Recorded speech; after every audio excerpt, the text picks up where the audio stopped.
FM News.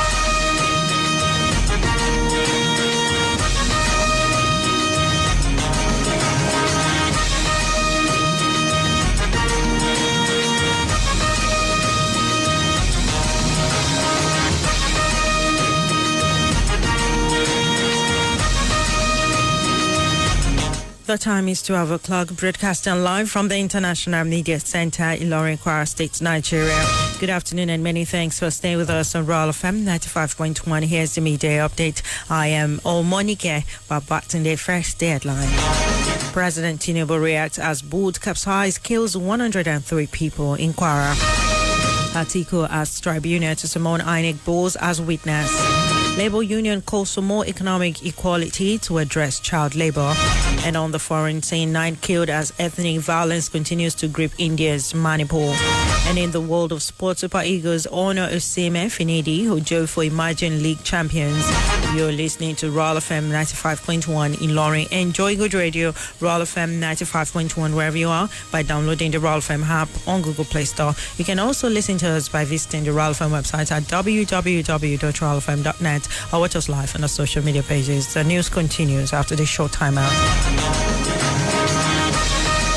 You're welcome back. Now the news in detail. President Bola Ahmed Tinubu on Wednesday expressed sadness over the boat mishap which occurred in Kwara State, claiming more lives.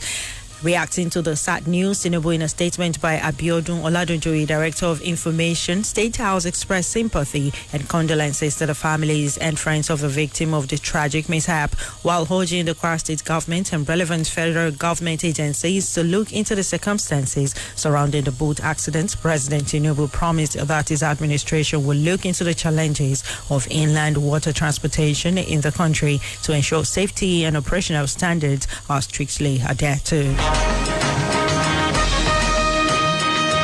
Similarly, the former Senate President, Dr. Abubakar Bukola Saraki, has tasked the state government to conduct a proper investigation into the immediate and remote causes of last Monday's fatal boat mishap on River Niger between Niger and Kwara State, which claims the lives of over 100 people. This, he explained, would help to avert future occurrence. The victims were returning from a marriage ceremony in Niger State to Kwara State when a strong water wave capsized their 300-passenger loaded boat. Saraki commiserated with the Etu Patigi Halaji Ibrahim Umar Bologi II, the family of the victims, and the good people of Patigi and Kwara State over the mishap. In a statement today in Ilorin by his press officer in Home Matters, Abdulganiyu Abdulkadir, Saraki described the accident as unfortunate and a great loss to the affected families, community, and the state at large. Candidate of the People's Democratic Party, PDP, Alhaji Atiku Abubakar, has alleged that the 2023 presidential election was rigged. As applied to summon chairman of the Independent National Electoral Commission, INEC, Professor Mahmood Yakubu, to appear before the presidential election petition court sitting in Abuja. Atiku came second in the presidential election that held on February 25, equally summoned the Secretary of the Commission, Dr. Rose Orierian Aton, as well as INEC's National Commissioner, Mr. Festus Okoye. The PDP candidate and former Vice President said he would formally obtain subpoena to compel the trio to appear before the court to give evidence and also tender sensitive electoral document. It could be recalled that despite objection from President Bola Ahmed Tinubu and the ruling All Progressives Congress APC, the Justice Aruna Samani-led 5-member panel okayed 5 ad hoc staff of INEC who participated in the conduct of the presidential election to testify as witnesses in the case. The Nigerian Labour Congress has called for policies that would bridge the economic inequality gap to address the increasing rate of child labour across the globe. Mr. Jairo, NLC president, said this today while addressing journalists at the ongoing 111th session of the International Labour Conference in Geneva, Switzerland. Jairo was reacting to the address delivered by the Director General of the International Labour Organization, Mr. Gilbert Ongbo, as the organization marks Child Labour Day on June 12. Ajaru said that the issue of child labour was a global phenomenon that is not peculiar to Nigeria alone.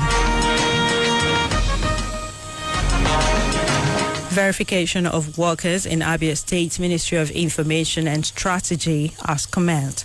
The staff audit, which was earlier scheduled to hold from Monday to Tuesday, was shifted by the ministry to Wednesday and Thursday.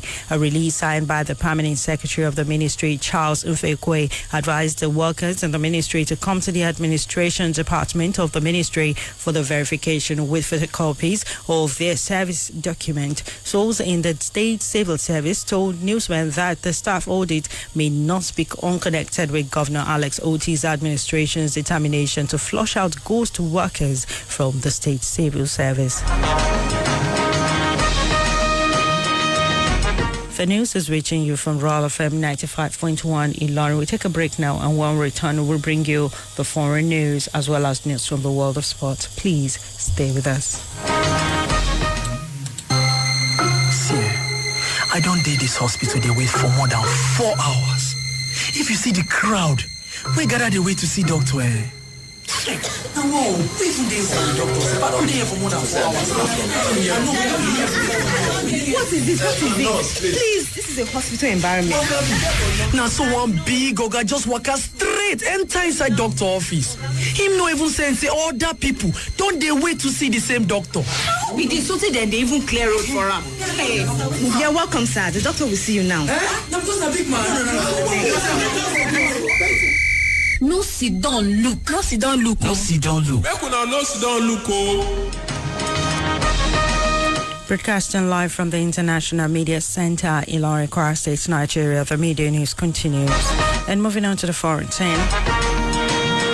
Not less than 9 people feared dead in the latest clashes between members of rival ethnic group in India's northeastern state of Manipur. Our correspondent Tolulope Emmanuel has the details.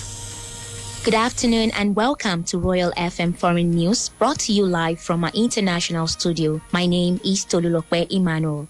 At least 9 people have been killed in the latest clashes between members of rival ethnic group in India's northeastern state of Manipur as security forces pressed on with a hunt for illegal weapons. Violence between members of the Kuki ethnic group, who mostly lived in the hills, the dominant community in the lowlands, erupted on May 3, sparked by resentment over economic benefits and quotas of government jobs and education reserved for hill people. Government says security forces rushed to Kamenlok village in Manipur State Kangpokpi district after clashes broke out Tuesday night between the Kuki and Meitei communities. Police found 9 bodies early today, a police officer said, on condition of anonymity, as he was not authorized to talk to reporters, adding that 3 people have been reported missing. With that, we've come to the end of our foreign update. We'll return to our main studio for the continuation of the news. Thank you so much to Lulupe, and that's it for foreign news.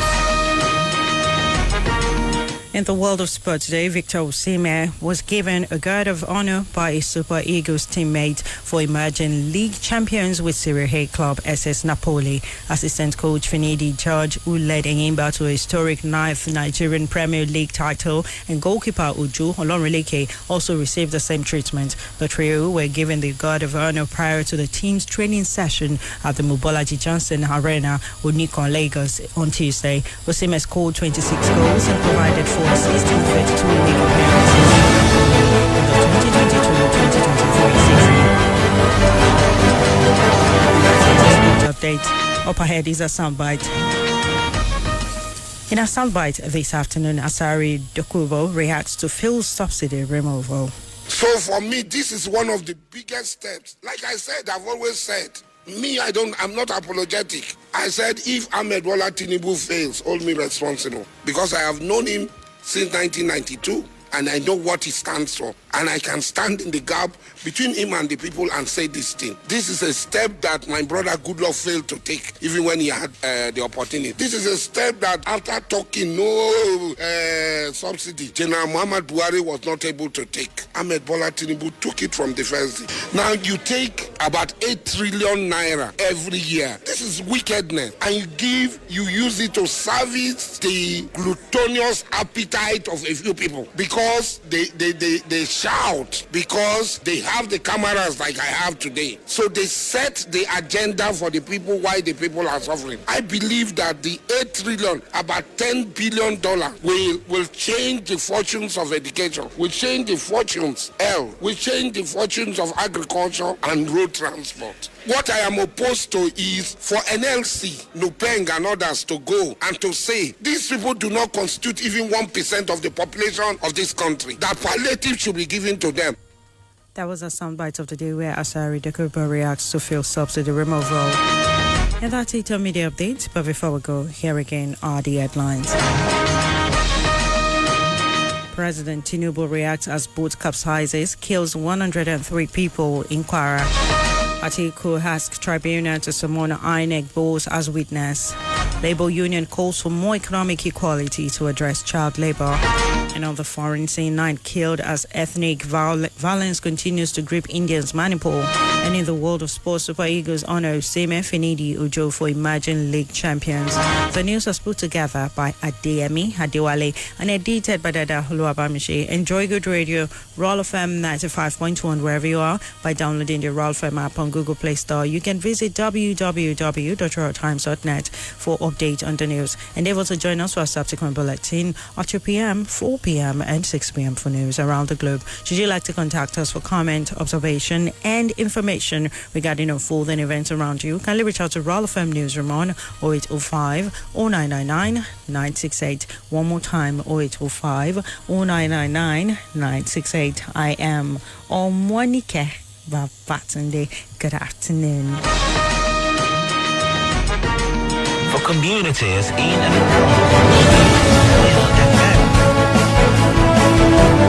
and